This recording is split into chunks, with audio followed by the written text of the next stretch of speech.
You walk into the airport thinking you know the game, the check-in lines, the glowing kiosks, the smell of burnt coffee, the rhythm of rolling suitcases on tile. You've done this before, or so you think. But behind those friendly smiles and sleek glass walls, something else is happening. A quiet system, one that doesn't just move you from point A to point B, but manages you. How fast you walk, what you buy, how you behave, even how you feel. It's not chaos, it's choreography.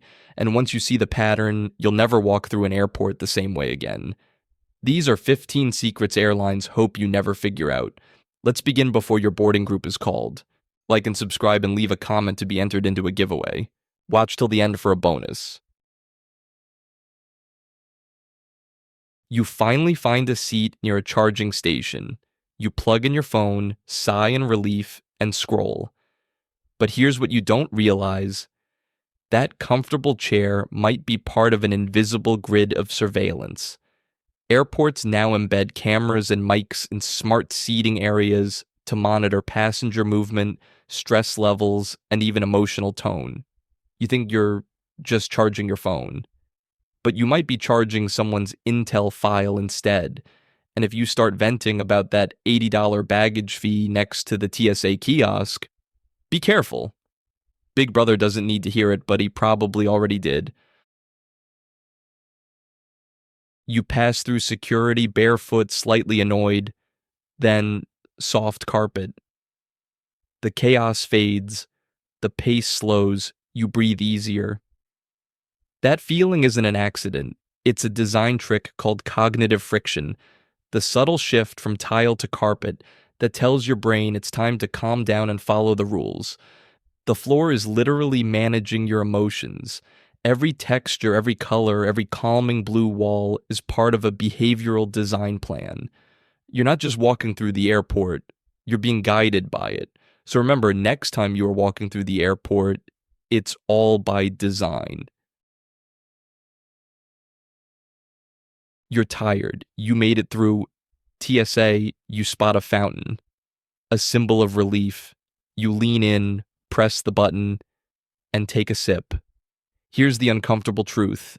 That water might be dirtier than what's coming out of a gas station hose. I'm sure you never thought about the water fountain at the airport being dirty before studies show airport fountains can go weeks without being cleaned. A perfect home for mold, bacteria, and biofilm. Hundreds of travelers touch that same button every day. So yes, the overpriced bottled water might actually be the smarter buy. It starts with a seat, the kind that looks ordinary, until you realize it's the difference between misery and comfort. The emergency exit row.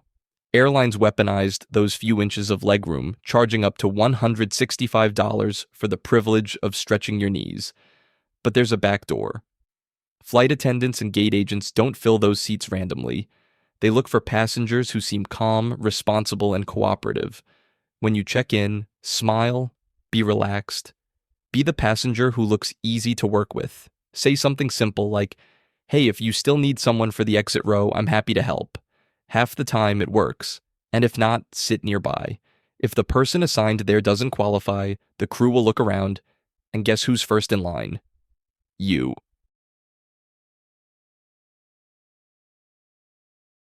You're juggling your belt, laptop, and liquids, but the real screening? It's not what's in your bag, it's you. For years, TSA trained officers to spot micro behaviors. A long blink, a deep breath, a nervous yawn.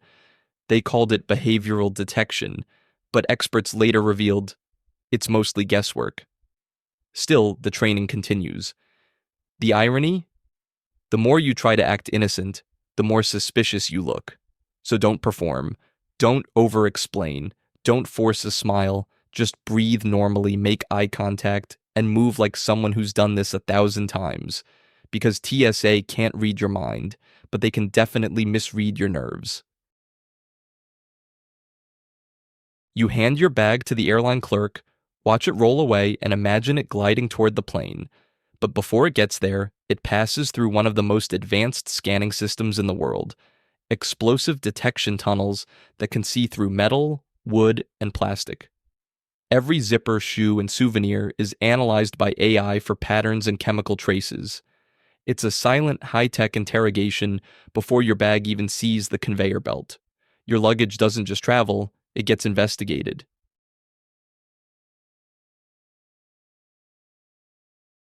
Most passengers think the game begins at boarding, but the gate agents have already started playing. While you're scrolling or sipping coffee, they're scanning faces, identifying who's likely breaking baggage rules. They know exactly who's going to get stopped before anyone lines up. They'll watch how you carry your bag, how full it looks, even how confident you seem. So, want to stay invisible? Keep your bag low, dark, and soft-sided, never flaunt it at the desk. Black duffels blend in, bright hard cases don't. At the gate, survival is about one thing: don't invite attention. Here's something airlines will never tell you. For some budget carriers, enforcing baggage rules is a paid incentive. Spirit, Frontier, and others offer gate agents $5 to $10 commissions every time they flag a non-compliant bag.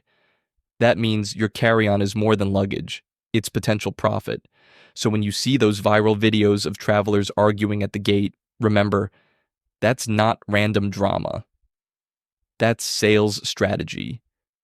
Once you're there, you can't argue, repack, or go back through security. You swipe your card and that's it. $60 gone. The fix? Pack light, pack soft, and act like you belong. You see that metal-sized bin and think, let's check if my bag fits. Don't. Ever. The moment you test it, you've handed over control.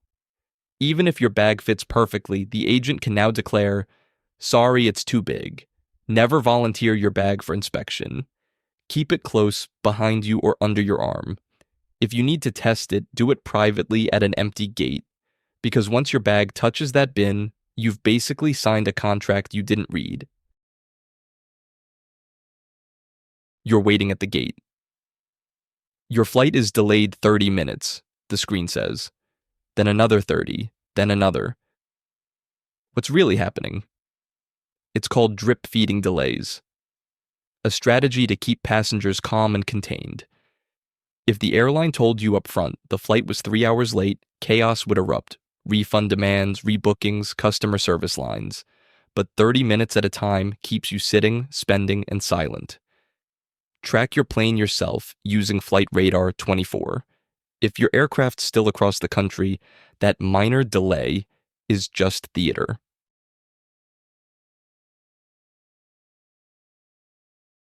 Imagine this. You sprint across the terminal, gasping, gate in sight, and the agent says, sorry, your seat's been given away. You didn't miss your flight.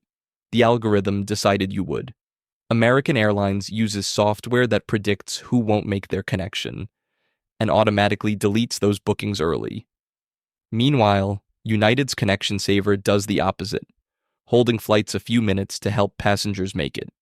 So if your seat mysteriously disappears, ask, was my removal predictive? If it was, demand compensation for involuntary denial of boarding. That one phrase can mean the difference between sleeping at the gate and sleeping in a hotel on the airline's dime.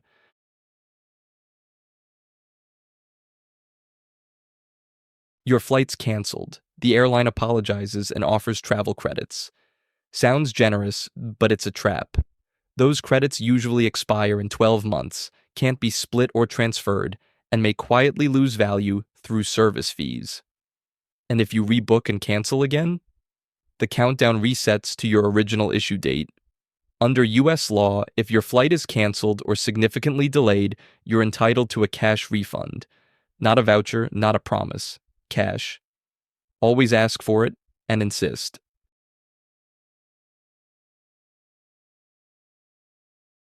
The tray table in front of you? Dirtier than the airport bathroom. Planes get a quick wipe between flights, not a full cleaning. Deep cleans might happen once a month. So before you eat, unpack wipes. Clean the tray, the belt buckle, the armrest. What you don't see could travel home with you.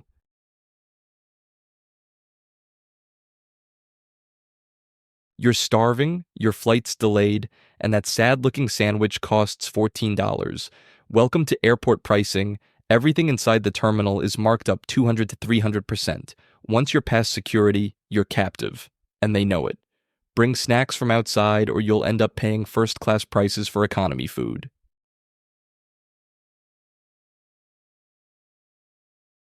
Ever wonder what happens to bags that never get claimed? They don't sit in storage.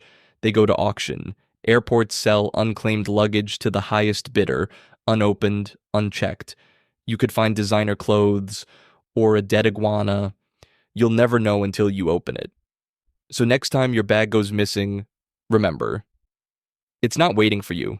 It might already belong to someone else. Those quiet, luxurious lounges, they're not just for the rich. Many offer day passes for as little as $30, and some credit cards unlock them for free. While everyone else fights for a charger by the gate, you could be sipping cappuccino in peace. The airport isn't chaos. It's choreography. From the floor under your feet to the kindly announcements on the speaker, it's all part of a system built to keep you calm, compliant, and spending. But once you understand the system, you stop being the target. You start reading the signs, predicting the moves, and taking back control. You travel smarter, freer, lighter. So before your next flight, share this with someone who always gets hit with bag fees or delay drama. Because it's not bad luck, it's the playbook. And if you want to keep uncovering the hidden side of air travel, the hacks, the loopholes, and the truths airlines hope stay buried, hit subscribe, tap that bell, and stick with Wanderwise.